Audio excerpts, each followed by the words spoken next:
And welcome to Whiskey Politics. I'm Dave Sussman, your host and purveyor here at Whiskey Politics. You can find me at davesussman.com, and make sure that you find us on Facebook at Whiskey Politics and our YouTube channel. Please subscribe, and that way you don't miss any of our interviews. And of course, you can find me on Twitter at David Sussman, which has just been a hellhole the past few weeks. Oh my God. I don't know how people live on Twitter as much as they do. People are really nasty right now.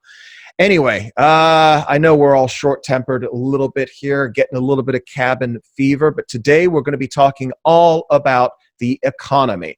And I'm delighted to have joining us in a couple of moments here, Stephen Moore, who is Trump's economic advisor. You know Stephen from Heritage Foundation, Club for Growth, Cato Institute, and he is going to kind of pull apart all of this and put it back together again as well, because I think once we get beyond this health crisis, I think the number one factor for all of us focused on right now is whether or not we go into a cataclysmic depression. And I know a lot of people are seriously concerned about that. So Stephen's going to be joining us here in just a couple of moments.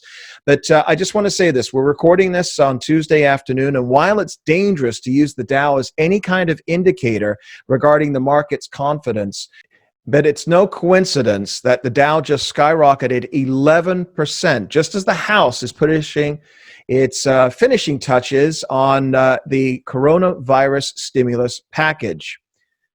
Now, folks, the stock market is going to go up and it's going to go down. It's going to zigzag for quite a while here. A lot of that is not going to be focused so much on President Trump, although a lot of partisans are certainly giving him credit and essentially diverting blame from him when the Dow is doing what it's doing right now. I think everybody just needs to take a wait-and-see attitude. But today's increase is definitely a sign that the market wants to see confidence, and where confidence comes from right now is the politicians in Capitol Hill. Many of them been acting like children, many of them for the past 3.5, 4 years. But the fact is that we want to see adults in government, not the mindset of some politicians who have never essentially let a crisis go to waste. And that's exactly what we've been seeing with Nancy Pelosi and Chuck Schumer, exactly what they've been trying to do. I mean, if we take a look at Nancy Pelosi specifically here, while the country's economy is literally doing a swan dive into the abyss, House Democrats have been focused on what's a priority? Bringing back Obama phones or manipulating the way that we could vote. I mean, what does same-day voter registration have to do with the economic stimulus, folks? Let's bail out the Postal Service right now, or mandates on the airlines regarding their greenhouse gases. And here's the most important thing for the Democrats right now. While you're worried about whether or not you could buy food and pay rent, they're focused on corporate diversity in the boardroom. This is one of the things, along with collective bargaining agreements for unions and other bigwig lobbyists for the Democrats. They decided that this crisis, they could not put aside their partisan bickering for and trying to shove this down America's throat foie gras style. It's absolutely disgusting. As my former co-host Amanda Head just said it best, she just tweeted out, all this pork at Speaker Pelosi's trying to shove down the throats of the American people via the stimulus bill is reprehensible. It's like a home burglar hitching a ride on a fire truck and looting your house while the firemen are trying to put out the blaze. Stop robbing America. But if you want to take a look at it from a purely partisan political standpoint right now, most Americans are seeing this for what it is. The good news is, at least from a political standpoint, that President Trump is now enjoying some of the best numbers he has seen in polling. The latest Gallup poll gives Trump his best approval numbers ever. It shows a massive bump in support among independents, and it's the first time that Gallup has ever given Trump a positive approval differential, +4, since entering office in January of 2017. But am I concerned? Yeah, we should all be really deeply concerned right now. And I'm not talking about the health crisis. Keep your social distancing. Make sure you wipe everything down. Don't lick any doorknobs. I got a call late last week from one of my best, oldest friends.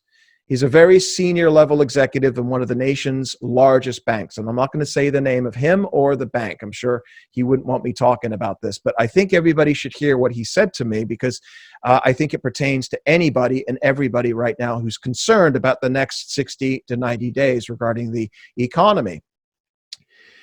He suggested to max out any lines of credit that you have existing right now for your business, home equity lines, if you have a home equity line of credit for your home, or any other sources of borrowing power right now. Sit on the cash. Of course, don't use your credit cards for that. The interest rates are way too high.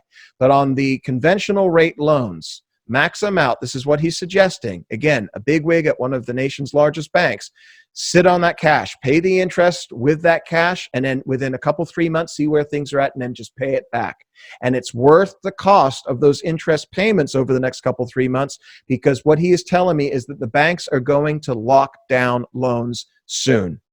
They are already starting to push back on certain loan applications as they are coming in right now. And that is even with the SBA upping their guarantee to 90%. So what they're looking at right now is they're going back to 2008 footing. And you remember, it was the banks that essentially stopped all the liquidity from entering into the marketplace. And that was the biggest concern for small businesses, because that is the lifeblood of the American economy. You stop the cash, the trucks stop driving milk to the store shelves. And that is one of the reasons that TARP was implemented in 2008. And one of the indicators that we can see that is happening right now is that a lot of loans from people that I know, I'm in financial services outside of this, they are starting to be pushed back on a little bit.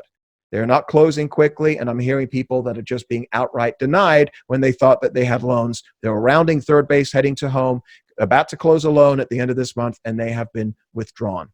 Banks are going into hunkering down process. So I'm just sharing that with you. Do with it what you may. But if banks are going to go to 2008 footing right now, even with any stimulus bill, if businesses can't get loans, if they can't get cash, how do we climb out of this thing? Well, to talk about this and everything else, let's bring on Stephen Moore, who unfortunately is now by phone because he is, like most of us, at home. Stephen he was the Trump economic advisor. You found him at Wall Street Journal, Club for Growth, Cato Institute, Heritage Foundation, and everywhere. Stephen, thank you so much for coming back. And we had you on the show back in July at Freedom Fest. So I know you're locked into your bunker right now. Yep, and it's great to have you back by phone. By the way, thank you for letting all your listeners know that Steve Moore cannot hold down a job. Well, unfortunately, that's something that a lot of people are really deeply concerned about right now. Let's jump straight into it. What's your perspective on everything we're seeing right now? Well, I think the president took a big step this week in his announcement that we are going to start to selectively reopen our economy no later than on Easter. I'm calling this Economic Resurrection Day. Because, I think that people needed a shot in the arm. They needed a boost of confidence and some optimism that we can get through this. And I think the president made a very bold decision on this, but I think it was the right decision. And everyone knows there are, real trade-offs between people going to work and people staying home. And but I think the president finally said it very well, that without an economy, we don't have a country. We need to be producing things. You can't hold the American worker and the American businesses down. So and by the way, the markets have responded fairly positively to that. And, just people I've been talking to, no matter what their political persuasion, most of them are very pleased with the decision. Stephen, one of the things that a lot of people are talking about right now are these stimulus packages that are being bantered around. We're not going to just see one. We may see two. We may possibly see three. You and Art Laffer, who's also been on the show, an incredible economist in his own right, both penned an article that was out in the Wall Street Journal. You're stating that Mr. Trump would be wise to learn the lessons from Barack Obama's $830 billion American Recovery and Reinvestment Act of 2009. What were you referring to with that? Well, you remember, right? It was the shovel-ready projects and the massive increase in spending on everything from unemployment insurance to food stamps and green energy projects. And it was a big failure, as we all recall. And, it was 2 years after we spent all that money, and the unemployment rate was still 9 or 10%. So it didn't really help heal the economy. We had a really lousy recovery. And what I was trying to do with my buddy Howard Lapper is warn Trump, don't repeat the mistakes that Obama made, because you need a strong economy to get reelected president. Now, in terms of this current package, and by the way, it just keeps getting bigger and bigger and bigger every time I turn around. It started out $1 trillion, and the latest I saw was 1.8, 1.9 trillion. I can't even keep track of it. We're spending money like it's candy right now. But most of the money will go to workers in the form of these $1,000 checks. But also, they're talking about, to get a hold of this, 4 months of paid leave for workers. In other words, unemployment insurance for 4 months, 100% of their pay. I think that's a huge mistake. We're going to pay people, because if we can get the economy up and running in a month, we're not going to get other people to get back on the job for another 4 months because they get a free check for not working. So I think there's some good things in this bill, some bad things in it, but it's not going to make the economy better. The only thing that's going to make the economy better is getting the economy up and running again. Yeah, I agree 100% of that. A lot of folks are talking about this stimulus package essentially becoming some kind of a welfare bill. But, I know that you and Art, you guys talk about the fact that a simpler, more effective stimulus would be a tax cut, maybe a suspension of payroll taxes. What about all of those people that are self-employed, or maybe they're doing gigs or whatever it may be, where that's not going to impact them? Oh, self-employed would be the biggest winners, because if you're self-employed, you pay the full 15% tax. You pay the employer and the employee share. I know that because I've been self-employed. So, talk to self-employed people. They'll tell you how hammered they get by the payroll tax. And so if you're self-employed, you're a huge beneficiary of this policy. But also, look, there are 150 million workers in America who would be getting a 7.5% pay raise. And we would suspend the payroll tax through the end of the year. And then think about this. There are 27 million small businesses out there, small business employers. They would then be able to cut their payroll costs by 7.5%. So it's a nice way to encourage more people to work, and also an incentive for employers to go out there and hire workers, because we want a V-shaped recovery. We're going to fall very sharply over the next 2 or 3 months, and then we want to see the economy really boom like a cannonball. And you do that by putting in pro-growth policies. And so there is some interest in this payroll tax cut. We'll see if it happens. Yeah, I know a lot of self-employed people, they pay their taxes quarterly or even once a year in just one big chunk. So, if you're talking about a 7% cut, does that really impact people? People need cash right now to pay their rent, pay their food bills, right? Right. So this is for getting the economy. This is an economic recovery. This is for when the economy gets back on its feet. Okay. So then, in addition to the stimulus. Yeah. But look, let me be very clear on this.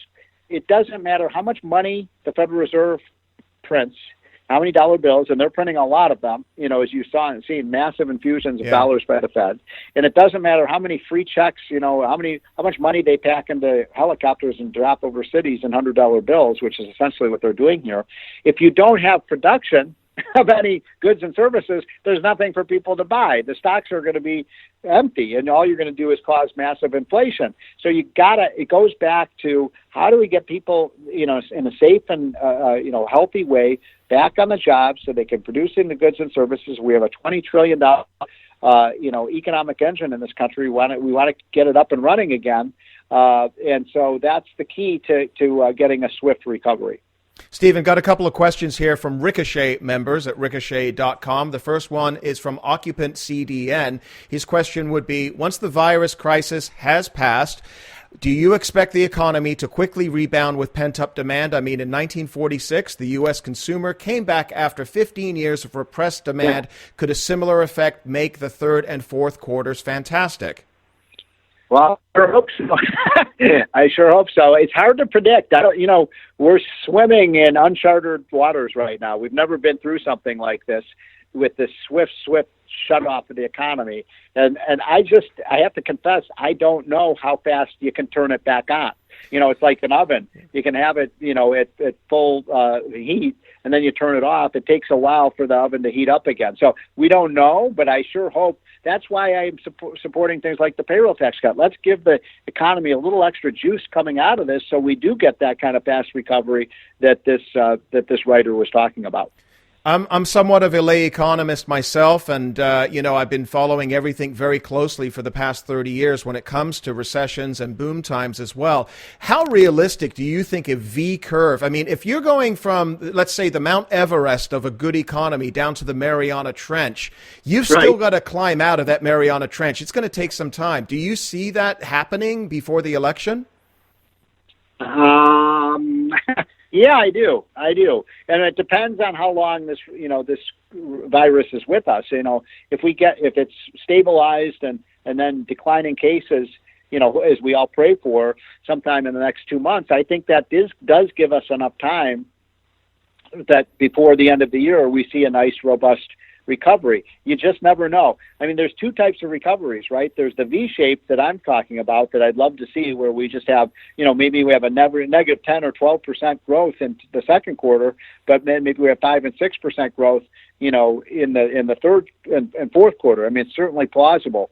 But then, there's sometimes, as you're a student of economic history, sometimes you have what's called almost like a L-shaped, where you hit the bottom and it takes a long time to come out of it. That's what we had under Obama. We don't want that. No, of course not. And, the whole idea of green shoots and the summer of growth, all of those were just premature. And he had a complicit media with him, obviously, that helped him out. But member Richard Easton at Ricochet.com asks, when does he recommend reopening the economy? Some of us worry that the shutdown will kill more people than the virus would have. Are the medical experts aware of this danger? That's a great question. And we talked a little bit about of our conversation. Yeah. I do believe that we can get the economy up and running by Easter, or if not before. It depends a lot on what we see in terms of the new cases of the virus. And then you have to be very smart, David. You have to be very smart about being respectful of the public health considerations. We need tests. We need screening. We need, you might have to take the temperature of people before they go into a public place, so you make sure that people with a fever are not, infecting other folks. You need to have social distancing even within the workforce and on the job. And so you have to be smart about it. But, this gentleman is right. You put millions of businesses out of business. You put 35 million people in the unemployment lines. You're going to have a lot of public health problems associated with that. A question for me would be specifically regarding the financial services sector. In 2008, Stephen, we had TARP. Banks were too big to fail. $830 billion were provided for them. Since that point, one of the requirements for TARP was that those banks co-join. You had Wells Fargo and Wachovia. Bank of America, bought, you got, what was that, Morgan Stanley. And anyway, are banks too big to now save? Well, one of the things I'm concerned about with the banking sector, it's so interesting because, 2 or 3 weeks ago when this crisis started, all the experts were saying, the banks are completely capitalized. They're in great shape. We don't have to worry about the banking sector. Now we're not saying that, right? Because all of a sudden nobody's paying back their loans. And the banks now are, some of them are, I'm not saying they're going to fail, but they're not nearly as healthy in their balance sheets as they were 3 weeks ago because, if small businesses aren't repaying their loans, if people can't, are running out of money to pay their mortgages, the banks take it on the chin. So it's all the more reason we got to get things up and running again. Whether or not there will be continued consolidation in the banking sector, I don't know. But I do know this. I hate bailouts. I hate this idea that, every time a big firm gets in trouble, we give them a handout. I'm with some of the liberals on that. We don't want to give bailouts. But this bill, I have to say this, and I'm not a big fan of this $2 trillion bill, but at least it's loans. So if they're taking out money from the federal government, they have to repay it. And it's much better to make it a loan rather than just a grant of taxpayer money. So if you were President Trump right now, and I know you worked with President Trump as his economic advisor, do you pick and choose industries? Do you pick airlines? Do you pick certain businesses as opposed to others? And what is the qualifications for that at this stage? Boy, you ask tough questions. You know that that's a very tough question. It's the right question to ask. I'm not sure I have a great answer for it. I do think what you have to do at the start of the reopening of the economy is, because right now, as you know, the essential businesses are open. So, for example, food delivery and farmers are producing food, and our electric utilities are open, so we don't lose electric power service and that kind of thing. So then I would just move to the most important other industries. What about steel? Our steel production, our construction industry, our food processing industries. Those kinds of things I think need to be next in line to open up. And then you look at areas where you don't have high volumes of the virus, and you allow them to open up, and maybe some areas like San Francisco and New York City, where you do have, unfortunately, high numbers of people who have been infected, you have different standards for those areas. It might be longer before they can get back up and running. But I think that mostly people wanted a date certain, because there was a lot of worry last week that this was going to last 7, 10, 12 weeks, and that would have been just it would have decimated our economy. So yeah. I think people are feeling a little better today than they were a week. Yeah. Last time we sat down together again, that was back in the summer, and our biggest concerns were trade, and you were saying that maybe there's tax cuts 2.0 on their way, and you were very optimistic about President Trump winning re-election. We all know that the economy is going to be paramount this November coming up. I'm not asking you to prognosticate right now. Things are changing on a daily basis, but do you need to see a upward thrust in the economy? You may not get back to Dow 30,000 by November, but do you think he's still got a good chance here fighting against Nancy Pelosi's House and Chuck Schumer, who are trying to saddle these bills with all of their goodies? Well, I do think it's a great question, because obviously, because of the virus, we've kind of forgotten for a little while that we have a big election coming up in November. I do think that the main thing is that Donald Trump's presidency really hinges on how he performs over the next 8 weeks. And does he get through this? He called himself correctly. He said, I'm a wartime president. We're fighting an invisible enemy in this virus. And he's right about that. And, great presidents step up, whether it was Abraham Lincoln or George Washington or Ronald Reagan, and they rescue us from very tough times. And I think that, this is Donald Trump's 9/11, and he's got to perform. So the answer is, I don't think, yes, of course, the economy matters, but if the American people believe that he kept us safe, he kept us healthy, he reduced the death rate, and he saved our free market capitalist system, even if the economy isn't growing, because people aren't blaming the virus on him, of course, unless you're the New York Times and, Nancy Pelosi. They're not blaming Trump for the virus. He's got to perform here, and we will see how he does. But I'm pleased that we have a CEO, not a politician, at the helm right now. How do you think he's doing with this so far? Give him a B, because it's not done yet. And I think what really matters is how well he does, in these next crucial 8 weeks. I mean, this is a very dangerous situation. And, we see estimates right now anywhere from 10,000 to 100,000 to 1 million deaths. We just don't know. We really are shooting in the dark. And he's going to have to be on the top of his game for the next several months. Last question for you, and I greatly appreciate you taking the time, Stephen. If I was in the president's chair right now at the Resolute desk and somebody came to me and said, crash the economy or hundreds of thousands of millions of people will die, I think he's made the right decision. But are you concerned at all that the economy can't be jump-started? I know we've discussed this, but specifically, I mean, have you ever seen anything quite like this where you've just shut down everything? And can it be restarted like an engine? Boy, that's a really tough question. And no, I haven't seen anything like this. I mean, I lived through the terrible times of the 1970s, under, Carter and Ford, and I lived through 9/11, and I lived through, remember, the 1987 stock market crash. You remember that one? And I lived through obviously the 2008 and 9, what they call the Great Recession. But it never have we had a situation where you had 30, 40, 50 million people laid off of their jobs. And so we have never seen this before. It's scary. It's spooky. I'm feeling a little bit better about things, but the American people, I think, will step up, and I think this president will. And how long it takes to recover from this, I don't know, but I do know this: the sooner we get back to work, the sooner we recover. Stephen Moore, greatly appreciate you taking the time. Everybody find Stephen at Wall Street Journal and Heritage Foundation. His articles are everywhere. Anything you got coming up? Any books? Anything you got going on? Well, all those projects have been kind of put on hold. Right now, it's literally 24/7 working with the White House to get this thing solved.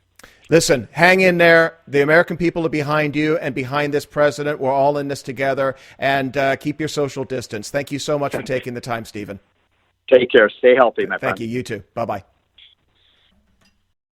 And folks, let me know what you think about everything that we just talked about with Stephen Moore. Do we climb out of this in a V-shaped recovery? Will it impact the election? And I know that's not the most important thing for many of our listeners and viewers, but listen, the election is just around the corner here. And as Stephen Moore just stated, we're not talking about the election right now. Everybody's talking about survival, and that's what we should be focused on. But we will get out of this, folks. And then the question is, how do the partisans determine whether or not this will impact President Trump's re-election chances? How long will this recovery take? Will it take months? Will it take years? A lot of people are really starting to be concerned about the fact that you can't just stop an engine of a car going 120 miles an hour without breaking some components in that engine. You can't just start it up again and drive again at that speed. It will take a while to get it back. So how will this impact you as well? Let us know what you're dealing with right now. And I'd love to hear from you if you are a business owner. What are your plans over the next 60 to 90 days? What are you doing with employees? What are you focused on right now to pivot? And are you changing your markets? And are you changing your strategy? Because everybody seems to be that I'm speaking with. Meanwhile, stay safe. Check into the news, but also turn off the news. Just please, for your emotional well-being, because if you got the news on 24/7, it's not good for anybody, and it will lead to depression. It will lead to fear and panic, because this thing is going to be zigzagging over the next several weeks at the bare bones minimum. So do what I'm doing. Catch up on a series that you may have missed, or go back and watch again, revisit. I highly recommend Peaky Blinders, an incredible series. I think it was 6 seasons, and I just kind of binged them all over a period of time. And go back to Breaking Bad again, because the latest season of Better Call Saul is just crushing it. So let me know if there's any other series that you would recommend as well. And we'll be back again very, very soon here at Whiskey Politics. Stay safe, everybody. Cheers.